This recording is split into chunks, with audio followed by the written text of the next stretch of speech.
Good evening, folks. My guest today will be, first of all, let me speak to KQ.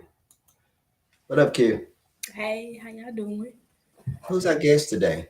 Well, our guest today is Terry Rogers second.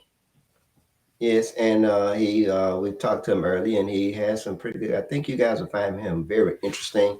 Mm-hmm.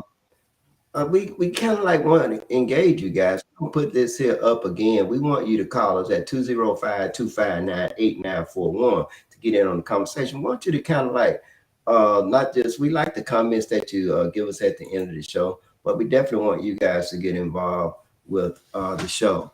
I want to talk about a couple of things. Is that I was uh, I was taking my daughter to Meridian, and she asked me a question about justice, and we had a pretty in-depth conversation. And one of the things that came up was justice, and it's something that comes up all the time. And I want to engage you guys in that. How is it that justice, this lady is standing there, she's blindfold, she can't see, the idea is that she don't supposed to be able to see our the color of our skin and how tall we are, race or anything. But I gotta say that it's the lady can't see, and that's one of the things that I point out to my daughter, is that the system seemed to be set up so unfair, and the turmoil and the chaos that's going on in America today. It's, Donald Trump. While I'm no longer falling lockstep in with the Democrats. I'm going to choose the best possible candidate, regardless of race, creed, or color, or national origin, or party affiliation. I think that one of the things that the Republican Party has done to its detriment is that they overlook things like lying. Is it okay really to lie, to cheat, to steal? Is it okay to deceive people to get a job?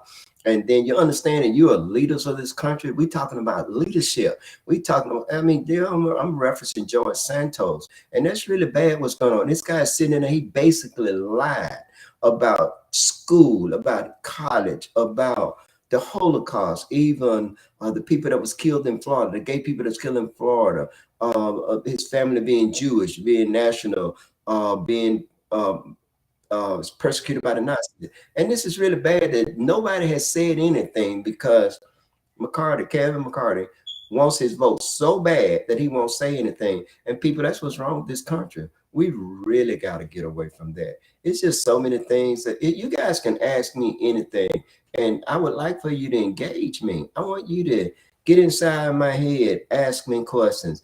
And you know that they're getting ready to run for office now. It seems that Lolo, y'all call her Lo, Bennett's going to run against Andre Harris. I think that's a good thing. I don't think anyone should just get their office, because, and they're talking about, and it's a big thing in the country. Y'all look at it. In Arizona, the councilman or whomever it is in charge, is five of them, aldermen or whatever they call themselves, appointed this lady to judge without a law degree. And they thought that was so unusual, but it's kind of like the justice of peace, kind of like what they have going on in Mississippi. I think that when a person does something like, because now, while I think that Lowe will make an excellent jury, I think she'll make an excellent judge. I think so.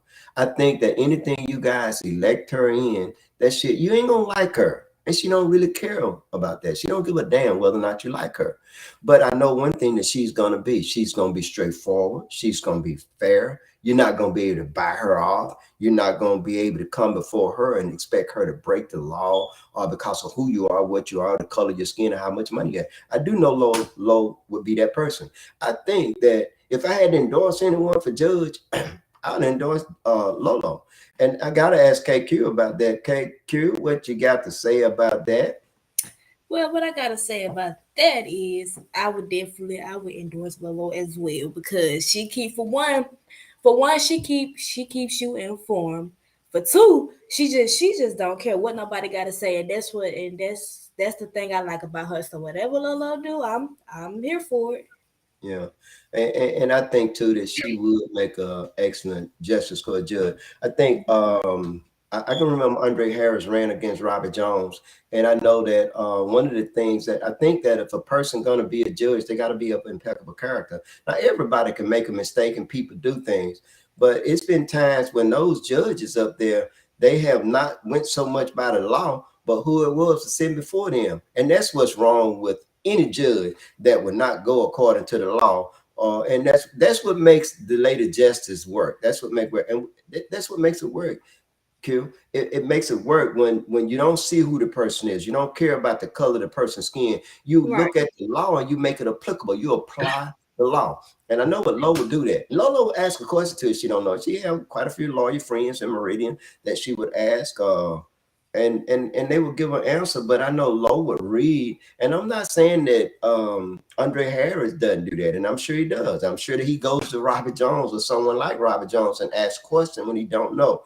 But yes, I ran for judge before, and I think I would have made a very good judge. But my time for running for office is gone. I am not going to run for. We got Mr. Terry Rogers, the second, is waiting in house. He's going to be our guest queue, and you think he's ready? I'm fixing to back out. Next time he come up, I'm going to see can we get him on board. We've been talking about him. Johnny Magruder talked about his wife, and he's Yeah. here to. Terry, this is our first time. Welcome to Reaching Out with Eddie. Well, Q is here. We have some questions for you. How are you doing? Oh, that is so good. I'm doing pretty good. Just Um, just glad to be here, Tell just us a little. listening in and just hearing what all you have to say. And I want to hear Well, what the people have to say. now that'll be good, but we have some questions for you. We didn't know you. We didn't know anything about you, but Mr. Magruder, Johnny Magruder started talking about you and he intrigued us. And of course, I've talked to you since then, and I can tell you I was very impressed. You're tomorrow's leader. I'm looking at you and I'm looking at Q. Y'all are young folks, man. I gotta say, man, I'm proud of both of you. I gotta say that. Because y'all are the future. We need you to take over for us, and we need to get out of your way. We need to steer you guys so that you guys can be all you can be and do what's necessary for the Black community to be better than what it is today. But Q, I'm gonna let you take over. I'm gonna stack up and let you ask him questions and get it started. Okay. Okay. So my first question is, what is the goal for you and your career? Well, right now I'm going to school. I play football at Jones College, and I also attend Jones College.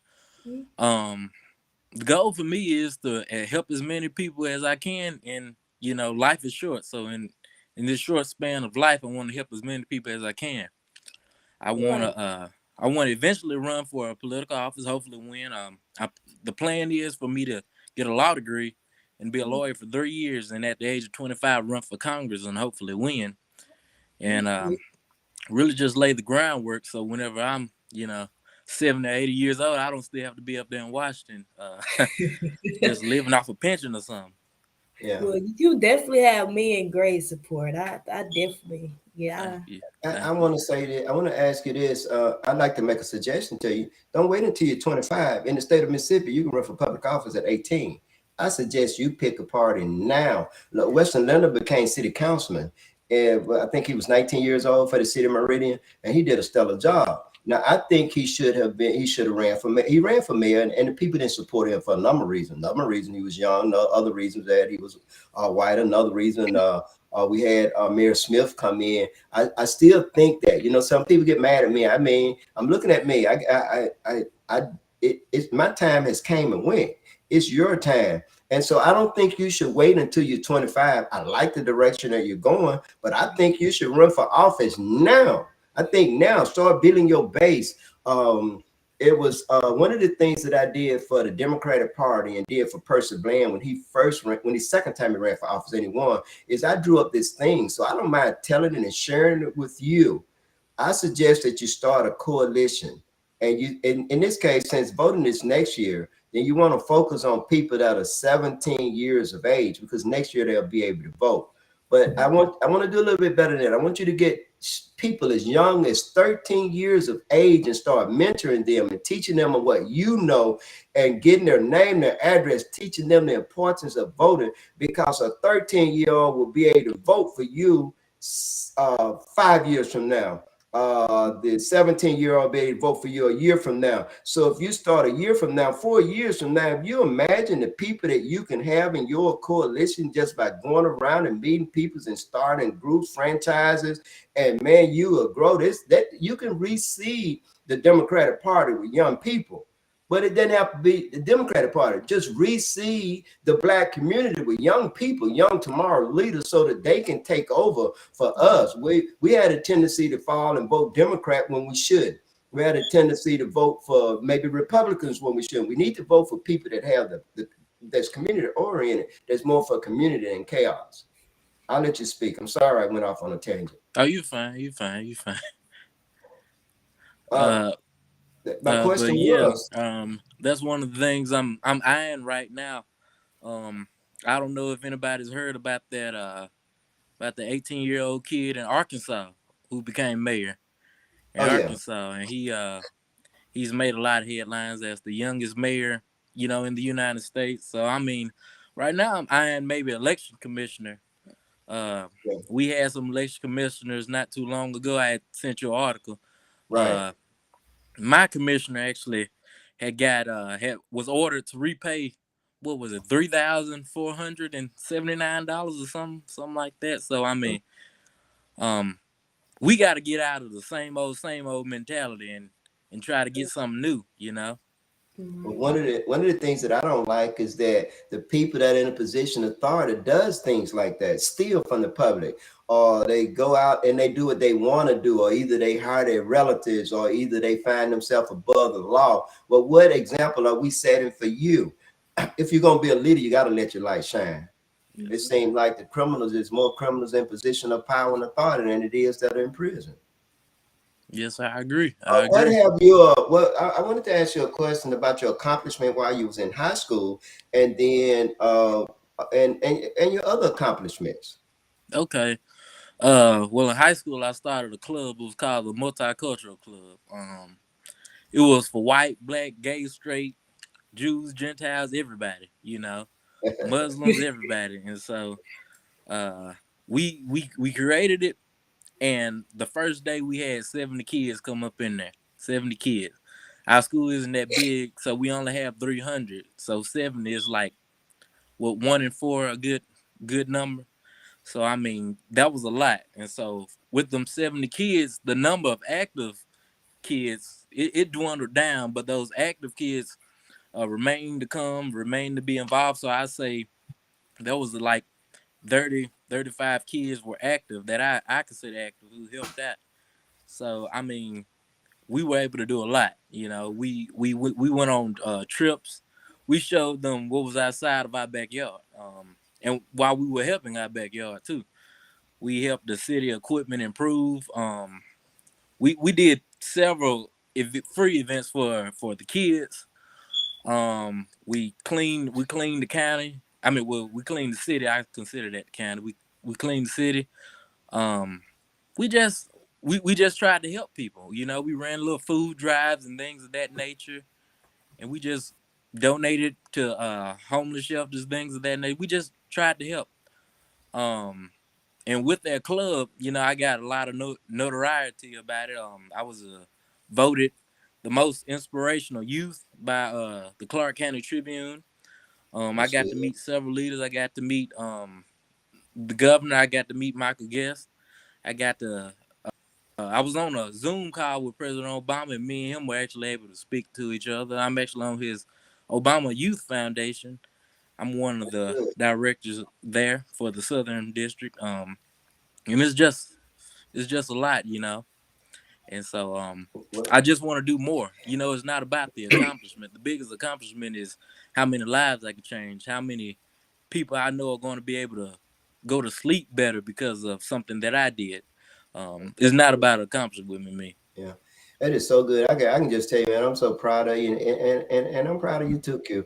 I'm always proud when I see young people or anybody that's progressing and doing. You got yourself together, but I got to tell you now, from what I'm understanding, you're gonna run for election commissioner in Clark County. Is that what I'm understanding? Well, I haven't made up my mind yet.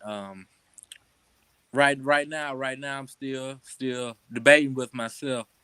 But if you decide to but do that, go ahead, finish your thought. but because I got school and things of that nature, which may affect my ability to perform.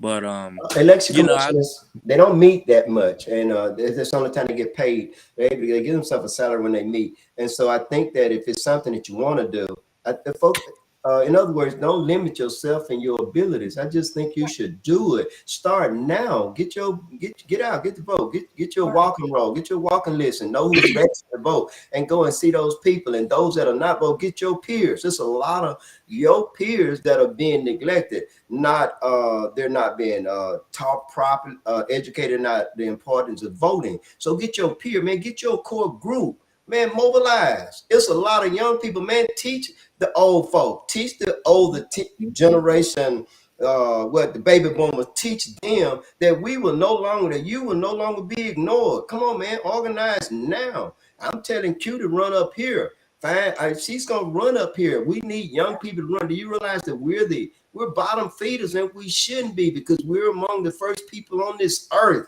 but we're bottom feeders. Man, come on, go for it, Terry. Go for it.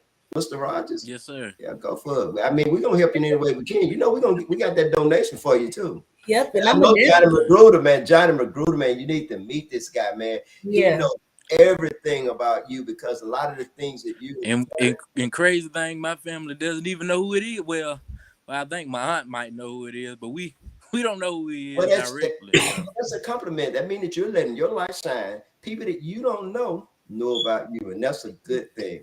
What about on the national, man? What about this turmoil, this chaos that's going on in America now? What's your opinion about that?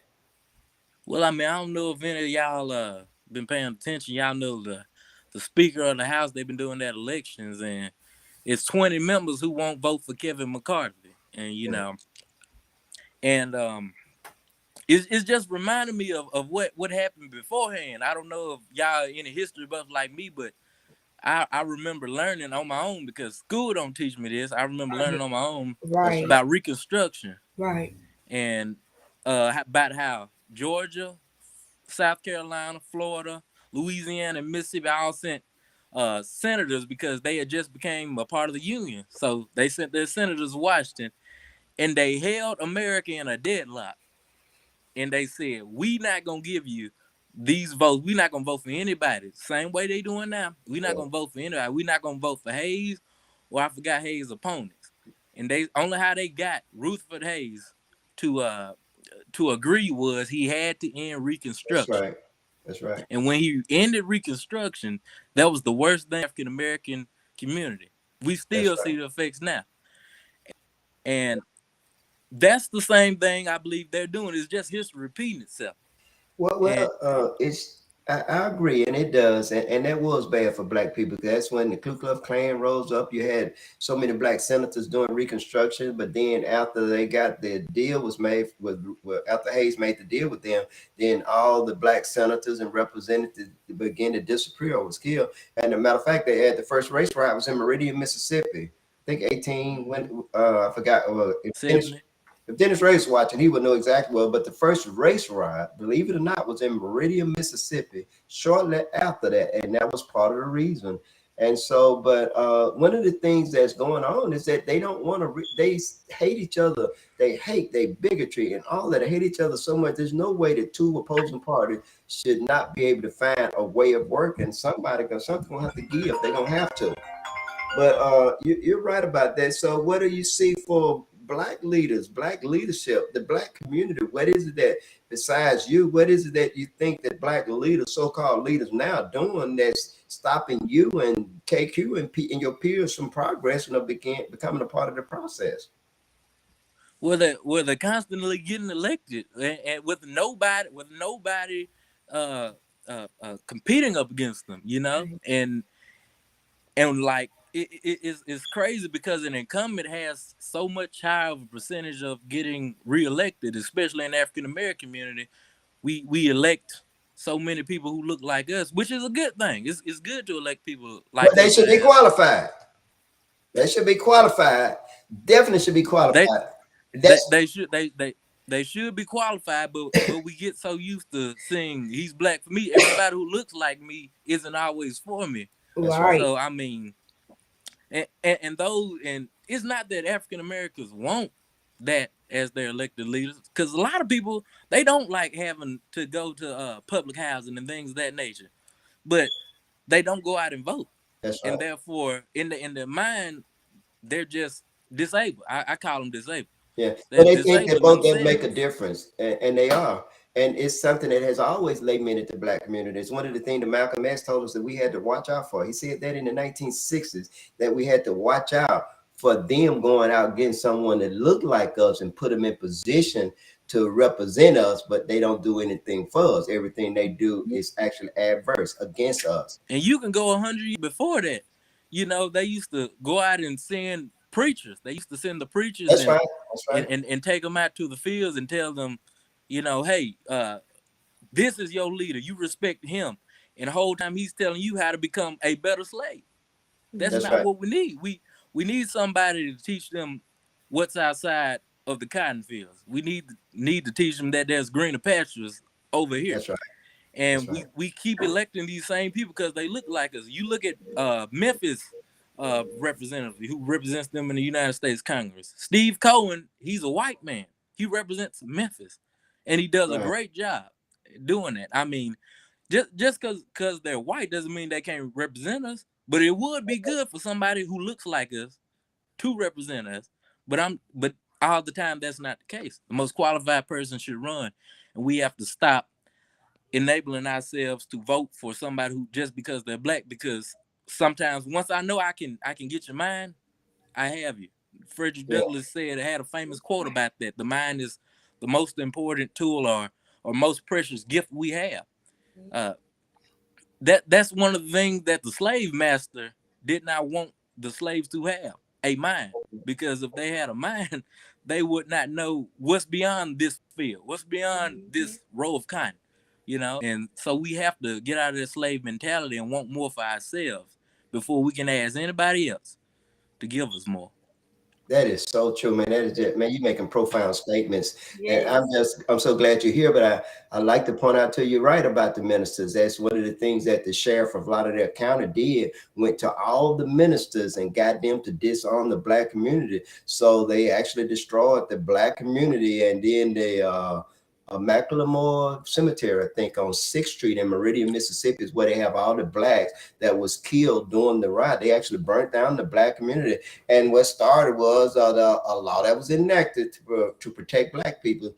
The sheriff used it to arrest a black guy. He killed the judge in Lauderdale County. They never caught him. He got away, but they went and burnt down all the black stores and things like that. So the first race riot was actually in Meridian, Mississippi, shortly after the Civil War ended. Shortly after. So I think you Google that. You can find that. And they do that to this day. And one of the things that Randall Jennings loved to talk about is every Monday morning, the black churches take all of their money and put it in white banks that we can't go there and get. Only thing we can do is a subprime car loan, but we don't have the jobs there. The money is not. So we take all this money out of the black community and we don't use it for ourselves. Well, I agree that we shouldn't necessarily, because I think you have people that are running for sheriff in Lauderdale County. You got Ricky Roberts, one of the Robert brothers. Then you have Ward Calhoun, and I'm going to vote for Ward Calhoun. And the reason why I'm going to do that is because I just think that Ward has the experience. And then Cassie Coleman is a white female Republican, but I had trumped up charges against me, and those charges was dismissed. And it was her. She did it. She said, we're going to dismiss these charges and they're not to be brought up again. It was so bad, Mr. Rogers, that I didn't get indicted. Judge Wright ordered the city of Meridian to give me a preliminary hearing. More than a year ago, they wouldn't do it. I never had a preliminary hearing, never got indicted. And the charge, understand, I got charged with possession, sending, and receiving child pornography. A video, the person that brought the charge against me was my baby mother. Her mother. The video was made in her house. It was her son twerking with a t-shirt on. And at the time, my daughter was in my custody. The state that took her out.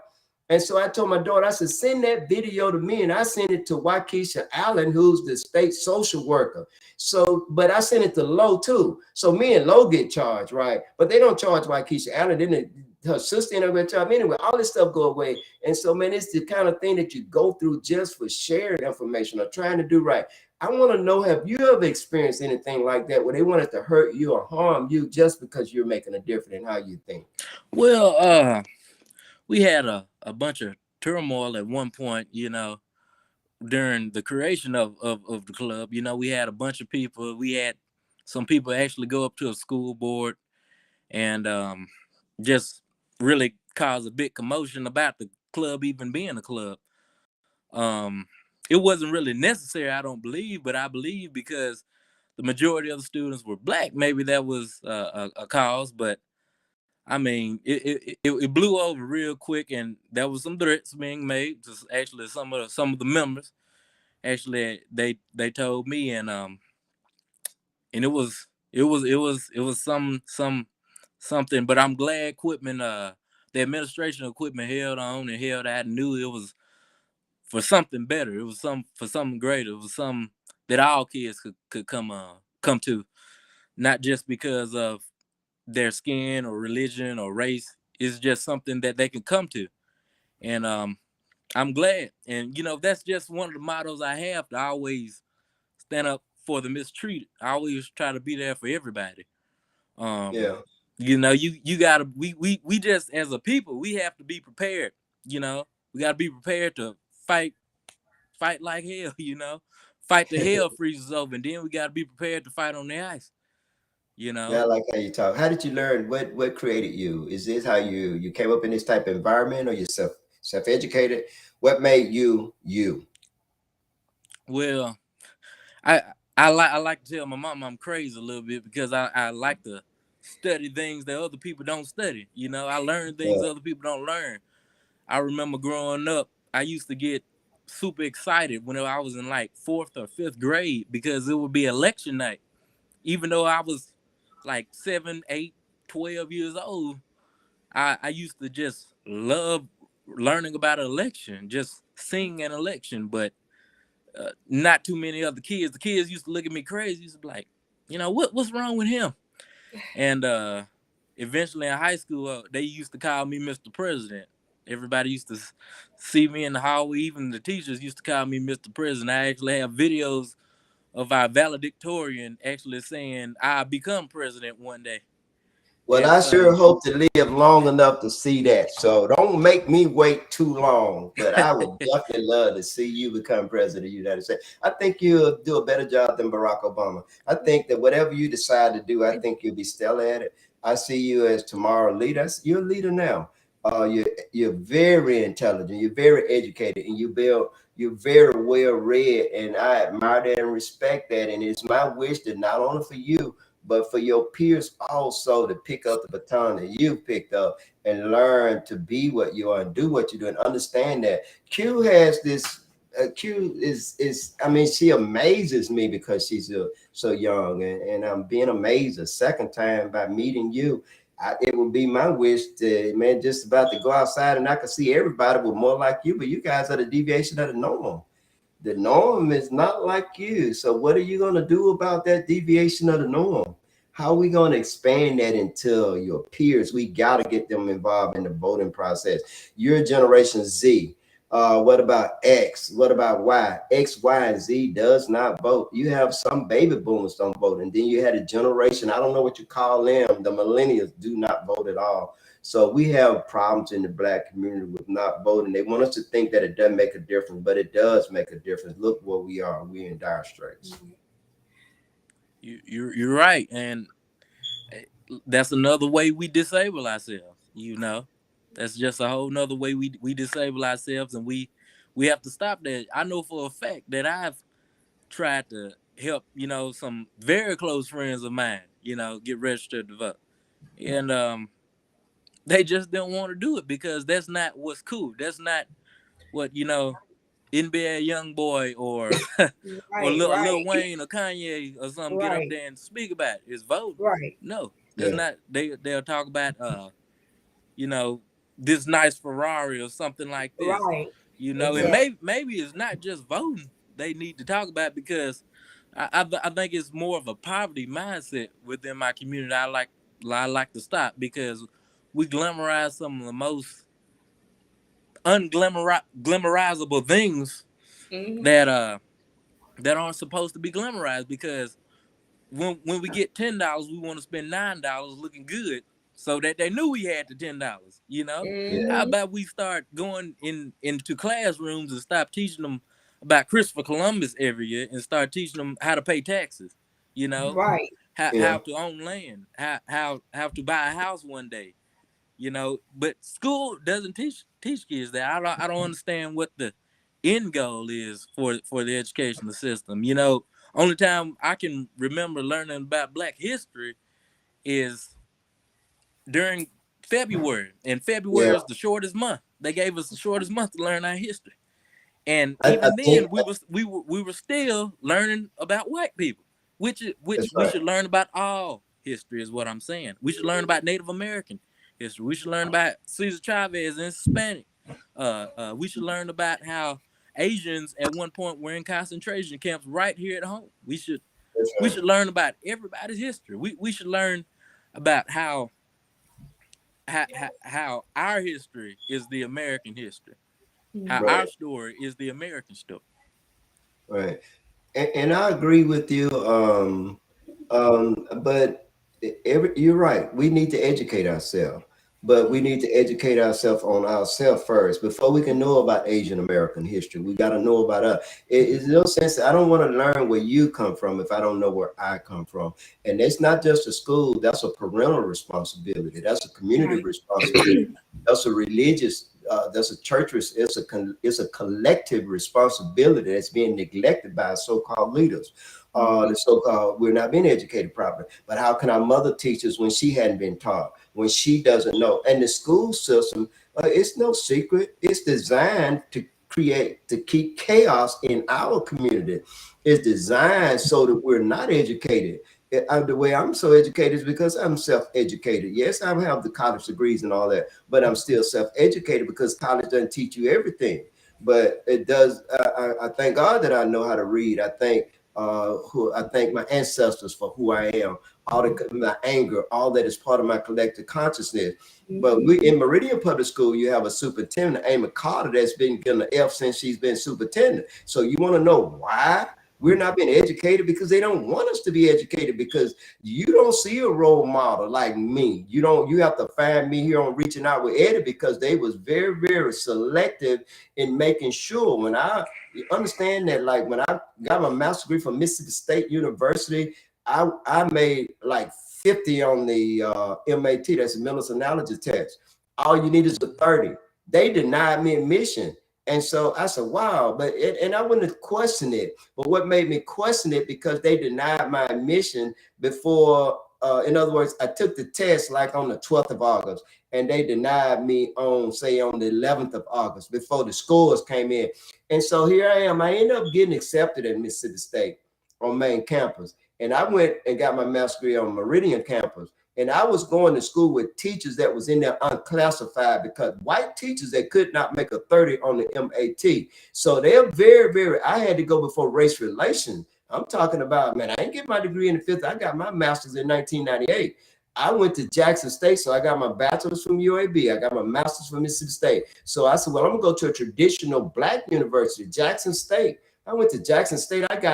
How about I made the program? I made the cut to get my PhD in community counseling. How about I was denied by a white lady, a white man, and a Black lady from South Africa, whereas the person over the board was a Black lady, an American Black lady. See, we've already lost our traditional university because the department heads are no longer Black, and a lot of times they're not even from this country. So here you have people making decisions about Black people in Black university, because they have made sure they said, you got educated, but most of your peers did not. You care. Most of your peers don't care. Not only you, the generations before you, all the way back to my generation. My generation was taught, we had the Black role models. Your generation don't. But you need the Black role models. We need to see people. How can I be successful at something when I don't see anybody that's successful just like me? Everybody I see that's successful is either in jail, unemployed, on skid row, strung out on crack, or alcoholic. That's the people that I see that are like me. Every time I see somebody in a leadership position, they're of a different persuasion, or either they're a Black person that does not, that look like me but doesn't sound like me. Doesn't look how I dress. Doesn't dress like I dress, but got on the clothes like they go to church or something like that. So we have a problem in our Black community with people. We're gonna call it. We have a problem with acculturation. We're not our culture. We don't have a culture no longer. We come in. We allow for everybody to come into our community, make money off us. We're bottom feeders, and we feed everybody else. Everybody's getting empowered, become richer than us. Look at all the stores, all the hair stores. Man, Black women run to those hair stores. Man, you go in there, they treat them so disrespectful. I call them, we call them Arabs or Asians or whatever they are, but they're very rarely do you see a person on those stores that are respectful to us. And we're the ones that are sending their children to medical school. The guy that owned Jack's next to on Meridian, Mississippi, and actually he started out at the Western Motel. I think either way, he couldn't even speak the language. Now he's a millionaire, but he got rich by selling whiskey to Black people. And we're bottom feeders. Only thing we're doing, we're still slaves, Mr. Rogers. We're still slaves. We live in public housing. That's slave quarters. You ain't paying no rent. We get food stamps. That's the chillings. That's the guts. We ain't paying for our food. We're still doing all the cooking and the cleaning. Go to McDonald's. Go to the hotel. You see us. So we got to educate ourselves. Yeah, it's good to reach out into the other community. Well, you and I are going to differ just a little bit. Man, I think that we need to empower ourselves. Now, I'll vote for white folk, but if I can find a qualified Black person, that's what I'm going to do. But we need Black people in education. We need people like Johnny Magruder wasn't treated fairly. People like Detective Van, Rita Jack, even Lolo wasn't treated fairly. Even I wasn't treated fairly. And you probably haven't been treated fairly in your life as young as you are. KQ has not been treated fairly. I can go on and on and on. And oftentimes this mistreatment emanates from within the Black community by so-called Democrats. Wow, we got to start watching who it is that's hurting us and who it is that's helping us. Sometimes it is the other community that do so. I'm sorry I went off on a tangent. I'm going to let you speak, man. I sure appreciate you being on this show. KQ, don't you have a question? Yeah, I do. I actually, I wanted to ask, what do you plan on if you were elected into Congress or you were elected as the president? What would be your plan? What would you do? Repeat it one more time. I said, if you were elected as like a congressman or you were elected to be the president, what would be your plans? What would you do? How long we got? How much time we got? Well, I just hit the main parts. Well, frankly, I try to expand voting rights. You know, I don't think you should vote because I'm telling you to vote. I think you should vote because they tell you not to vote. You know, right? Why you think they're trying to take it away? African Americans have fought for civil rights since we came over here in 1619. That's all we've been asking, was the right to have a piece of this American pie. What better way to show how great a democracy is if you take part in that democracy and vote? So I try to expand voting rights. I try to have free universal health care for all people. Now, a lot of people are going to ask how we're going to do that. Well, I've been doing some research, and we have $billion. We spend billions of our taxpaying dollars to many organizations and many groups and many things and even programs that aren't even existing, that were wiped out in 1920, and we're still paying money to them. So let's cut some of this. Let's do an internal investigation, and what we don't need, let's cut it so we can finally do something that is needed. The police, I know a lot of people say let's defund the police, but you know, at the end of the day, we need the police. I mean, if somebody breaking into your house, who you gonna call? You know, right? Exactly. So I think we should keep funding how it is, but I believe we need to focus more on things of troubled neighborhoods. We need to focus on how to do after school or programs to see kids, to show kids what you can see beyond what you're going through at home and things of that nature. Right. We need to. Excuse me, Terry. Let me interject for a moment. One of the things that I see, I agree with you. Not only the money that we're spending on programs that no longer we'll say defunct, but we're spending too much money overseas, such as the war in Ukraine. You know, billions of dollars. I mean, we could have universal health care for everybody. But I agree with you on that. And also, one of the problems with the police force, no, I don't think we should defund it, but I think we need to do away with qualified immunity. That's where they're immune from prosecution. Basically, they can do what they want to do. I think they need to be held accountable when they do something. It should not be hard for them to go to jail, be fired, and go to prison. Continue on. Correct. I totally agree. Like I said, I already spoke about how I feel about the education system. And I really try to put more power back into the local government too, because right now we got a lot of mayors who, well, when Ronald Reagan became president in the 1980s, he gave a bunch of the power to the states, which in a sense is a good thing. He gave a bunch of power to the states, but once he gave the power to the states, he made mayors' responsibilities go increase, but they have this much power. They don't have any power at all. So I think we should give more power to the local government. We should give more funding actually to our local government instead of our state government, because the mayors and the city councilmen know what their city needs. And we can see, I believe, much bigger and brighter cities than we do now. Energy, we need to fix energy, because a lot of people, I saw a report somewhere that said it was like 70% of I forgot what they called them things, where power plants are in African American community, and that's the reason why they have cancer. There's actually a place in Louisiana called Cancer Alley, and it's almost a strip of nothing but African American communities, and all these people are dealing from the effects of cancer. Let's fix that. I know for a fact. I had a friend who stays in Shibuda, Mississippi. Several times they've reported that sewage has literally gotten the ditch up all the way up to their knee level.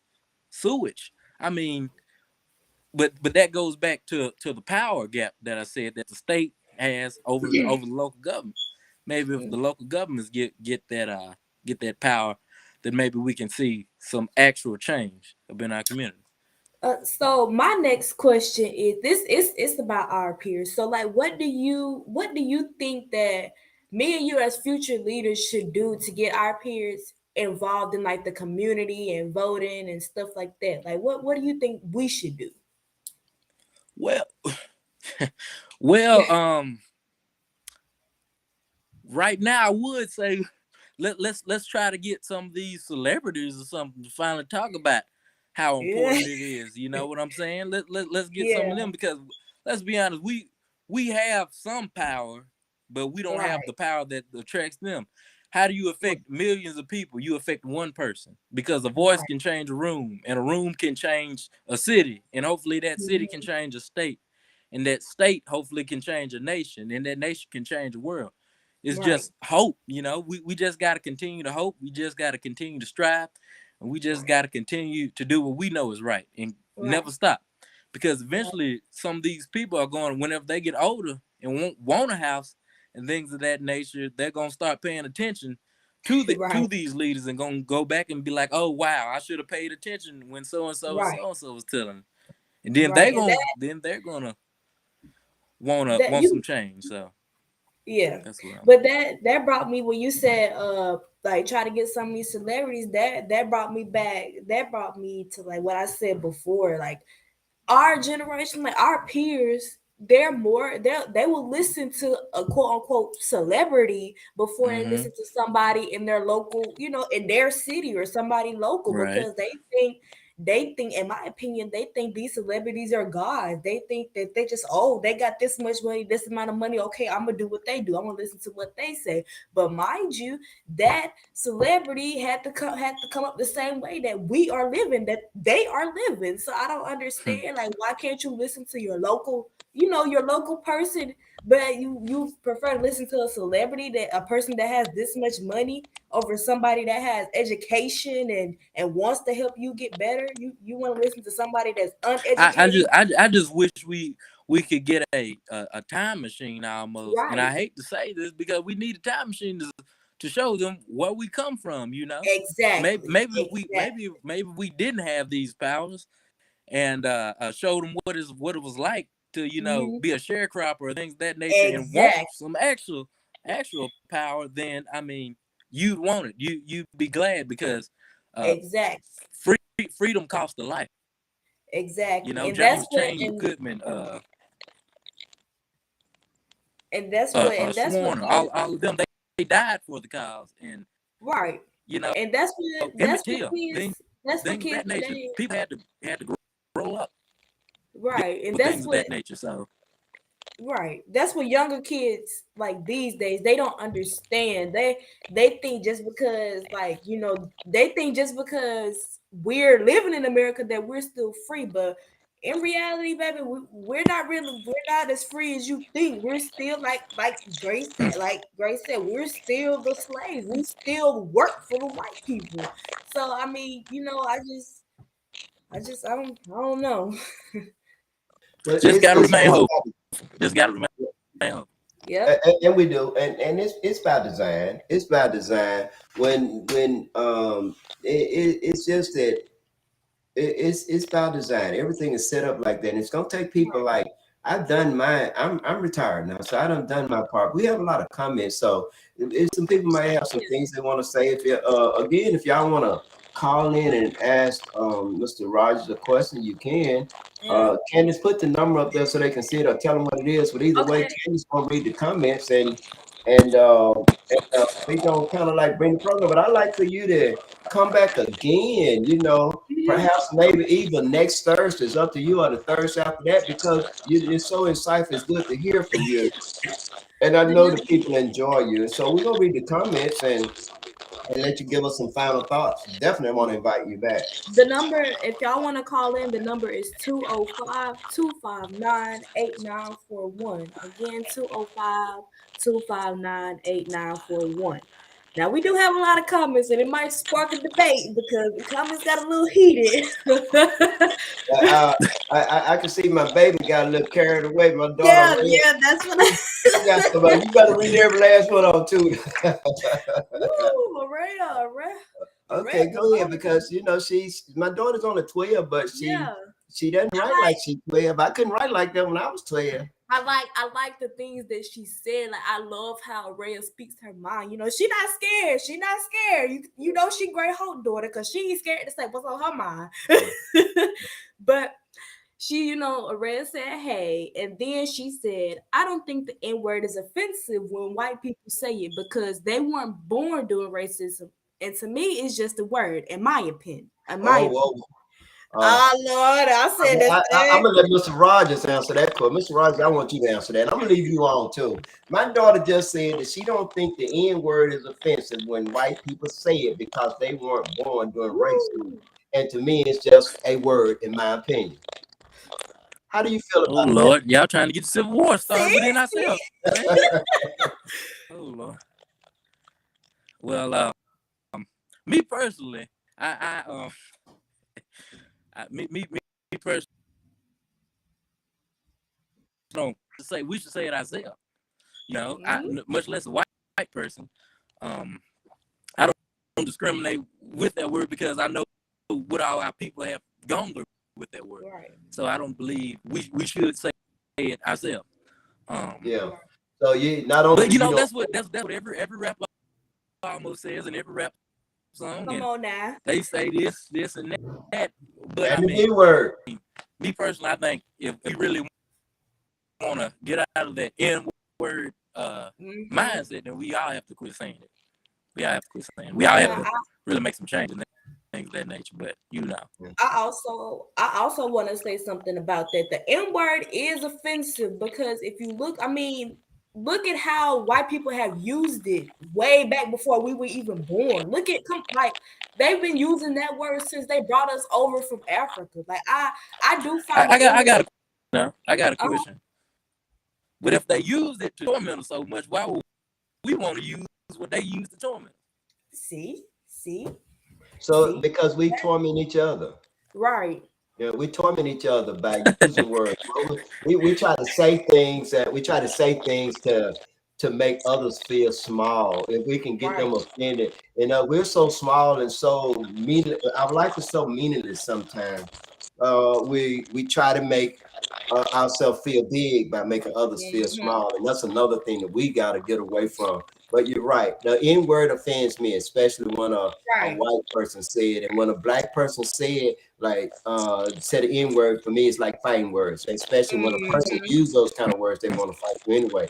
So if a person trying to manipulate you into fighting, that's when you really have to ignore it. But you're right. I don't think, baby, that's it is an offense. It's offensive, and white people know it when they say it. That's offensive. And they don't care that it's offensive. They still find ways to use that word. They even use other words to offend us. I mean, I think we covered her next. Go to Johnny Magruder. Hey Johnny, how you doing? Yeah. Okay. So Johnny Magruder said, "So glad to see this young man is on the show. The next president one day." Look at him. I see that look in his eye, Mr. President. And now we also covered what Dolores said. And so what she said that. Go ahead. What Dolores said, Killeen, Texas. Yeah. Dolores said the N-word when said by a white person is still offensive. They use it as an insult to the black race, and like I said, we already covered it. That's right. She's right. She's right. What Arshay Adams said? Yeah, she said yes, qualified. To be president, to be mayor, to be an election commissioner. Not judge yet, but definitely get that law degree because we need judges, and that's one thing is nobody run against them here. Yeah. Mary Doll said, "Hello, Eddie Holt and wife. Glad to see the guy on your broadcast trying to be something. Keep up the good work. God got you." My daughter said, "You remind her of me." And when I was your age, I wouldn't even thinking nothing like you. So if I was thinking like that, I'd probably be President Hope right now. I'd probably be dead Hope probably because they was killing folks back then. Arshay Adams said, "You said the truth. We must want better ourselves." And my sister said hello and Fred, good evening. Rhea said, "Hey, Uncle Fred." But you better change your mindset. What better your mindset. You want to say, Terry, to the people? What'd you say again? He said, "Is there anything you want to say to the people, like any, final comments or remarks?" Well, just continue to be hopeful. Try to make a change in your community, and just use my motto. Ted Kennedy said, "Some men see things as they are, and that's why I dream of things that never were, and as not." So, just continue to fight, and we just have to continue to fight until hell freezes over, and then we got to be prepared to fight on the ice because that's how our future is. And if we don't fight for our future, nobody else will fight for our future. And so, just let there be a battle cry and continue making the change. That's right. Yeah. You were saying something and you weren't. I said you're glitching a little bit now, Terry. Coming across a little bit robotic, and I don't know why that is, but either way, we want to thank you and want to invite you again. So we will be in touch, and you can say goodbye to the people. All right, we gone, y'all. Terry, what up, man? We're proud of you, man. And I want to thank all of y'all for watching. Y'all